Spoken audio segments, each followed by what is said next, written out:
Hi friends, welcome back to our channel Jaishree women's fashion world. ముందుగా అందరికీ మహాశివరాత్రి శుభాకాంక్షలు.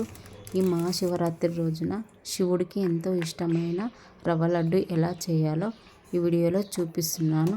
దీనికి కావాల్సిన పదార్థాలు రవ్వ, చక్కెర, బాదం, నెయ్యి, ఇలాచీలు ఇవన్నీ తీసి పక్కన పెట్టుకోవాలి. ఇప్పుడు ఒక స్టవ్ వెలిగించుకొని ఒక పాన్ పెట్టుకొని అది వేడెక్కిన తర్వాత అందులోకి కొద్దిగా నెయ్యి వేసి, నెయ్యి వేడెక్కిన తర్వాత ఇందులోకి బాదం మధ్యలోకి కట్ చేసుకోవాలి. ఎందుకంటే ఒకటి ఉంటుంది కదా, రెండు కట్ చేసుకుంటే ఇలా రెండు వక్కలు అవుతాయి. ఇవి కొద్దిగా గోల్డెన్ బ్రౌన్ కలర్ వచ్చేంత వరకు వేయించుకోవాలి.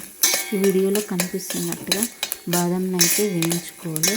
కొద్దిగా కలర్ చేంజ్ కాగానే వేరొక గిన్నెలోకి తీసి పక్కన పెట్టుకోవాలి. ఇప్పుడు ఇదే ప్యాన్లో ఇంకొంచెం నెయ్యి వేసుకొని బొంబాయి రవ్వ వేసుకొని వేయించుకోవాలి. మీకు ఎంత కావాలంటే అంత వేసుకొని వేయించుకోవాలి. ఎక్కువ కావాలంటే ఎక్కువ, తక్కువ కావాలంటే తక్కువ. నేనైతే కొద్దిగా వేసుకొని అయితే ఇది వేయించుకుంటున్నా.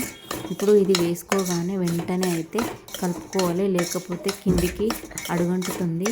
మొత్తం కూడా వేయగానే వెంటనే ఇలా స్పూన్ తోటి కలుపుతూ ఉండాలి. ఇది కొద్దిగా గోల్డెన్ బ్రౌన్ వచ్చేంత వరకు వేయించుకోవాలి. ఇలా వేగిన తర్వాత ఇందులోకి మీకు ఎంత కావాలంటే అంత చక్కెర అయితే వేసుకోవాలి. ఈ చక్కెర కూడా వేసుకొని మొత్తం ఈ రవ్వ చక్కెర రెండు కలిసేటట్టుగా మొత్తం కూడా కలుపుకోవాలి. ఈ వీడియోలో కనిపిస్తున్నట్టుగా కలుపుకోవాలి. ఆ వేడికైతే ఈ రవ్వ చక్కెర అనేది ఈ ఆవిరికైతే కరుగుతుంది కదా, ఇట్లా గడ్డలాగా దగ్గరికి అయితే వస్తుంది. వీడియోలో కనిపిస్తున్నట్టుగా కలుపుకోవాలి. ఇప్పుడు ఇది మొత్తం కూడా దగ్గరికి వచ్చింది. ఇప్పుడు ఇందులోకి యాలకుల పొడి వేసుకొని మెల్లగా కలుపుకోవాలి. ఇప్పుడు ముందుగా వేయించుకొని పక్కన పెట్టుకున్న బాదాంలు కూడా ఇందులోకి వేసుకోవాలి. మీకు కావాలంటే జీడిపప్పు, ఎండు ద్రాక్ష కూడా వేసుకోవచ్చు. ఇప్పుడు ఇవన్నీ ఇందులోకి వేసిన తర్వాత ఇంకొంచెం నెయ్యి కూడా వేసుకొని మొత్తం అన్నీ కూడా కలిసేటట్టు బాగా కలపాలి. అన్నింటినీ కలిపిన తర్వాత చెయ్యికి కొద్దిగా నెయ్యి రాసుకొని చేతిలోకి ఇలా లడ్డులాగా అయితే చుట్టుకోవాలి. మొత్తం అన్ని లడ్లు కూడా చూడండి. ఇప్పుడు మొత్తం లడ్డూలు అనేటివి తయారైపోయినాయి.